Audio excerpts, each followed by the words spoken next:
Avrupa'da tanınan Uygur ressam Marwait Hafiz'le ABD'li Uygur fotoğrafçı Abdikim Amet'in geçtiğimiz hafta Washington'da düzenlenen Uluslararası Uygur Kültürünü Koruma Sempozyumunda sergilenen yağlı boya tablo ve fotoğraflarından bazıları katılımcıların ve Uygur toplumunun ilgisini gördü. Eserler ayrıca 14 Aralık'ta Washington DC yakınlarındaki Uygur topluluğunun talebi üzerine Amerika Uygur Birliği'nin düzenlemesiyle Fairfax'taki Uygur merkezinde yeniden sergilendi. Çin propaganda aracı Xinjiang gazetesinin 18 Aralık tarihli haberine göre Doğu Türkistan'daki Kukla Adalet Bakanı, sözde Xinjiang Parti Komitesi Sekreter Yardımcısı Enver Seyit hakkında disiplin kuralları ve hukukun ciddi ihlali gerekçesiyle soruşturma başlatıldığı öğrenildi. Gözlemciler, Çin'in Doğu Türkistan'ı tamamen Çinileştirme hedefine ulaşmak için milyonlarca insanı çeşitli bahanelerle toplama kamplarına ve hapishanelere hapsederek sistematik bir şekilde soykırım yaptığını, bu süreçte Çin rejimine bağlı Uygur yetkililerin bile eksik kalmadığını, ikiyüzlülük, rüşvet, görevini kötüye kullanma gibi Komünist Parti içindeki olağan durumu gerekçe göstermekle aslında Uygurları temizleme operasyonu gerçekleştirdiklerini değerlendiriyor.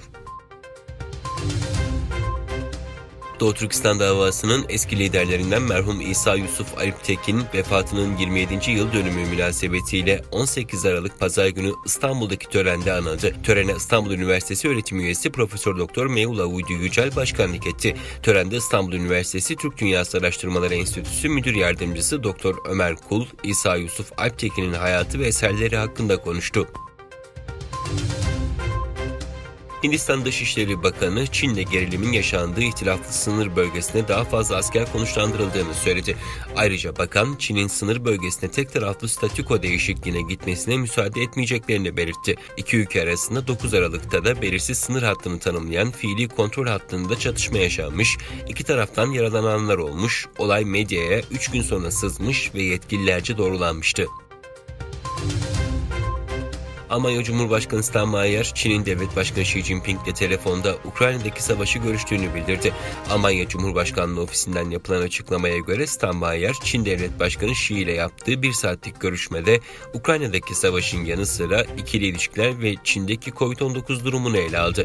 Savaşın sona ermesi, Ukrayna egemenliğine saygı gösterilmesi ve Rus birliklerinin Ukrayna'dan çekilmesi konusunda Avrupa ve Çin'in ortak çıkarları olduğunu vurgulayan Steinmeier, Xi'den Rusya üzerinde nüfusunu kullanarak Putin'i bu yönde etkilemesini istedi. Çin, Covid-19 istatistiklerinin tutulmasına getirdiği yeni standartta sadece virüse bağlı zatürre ve solunum yetmezliğinin sebep olduğu ölümleri kayda geçireceğini bildirdi. Çin'de Ulusal Sağlık Komisyonu yayımladığı açıklamada, Covid-19 testi pozitif olduğu halde kronik hastalıklar veya kalp krizi gibi komplikasyonlardan hayatını kaybedenlerin resmi ölüm istatistiklerine dahil edilmeyeceğini açıkladı.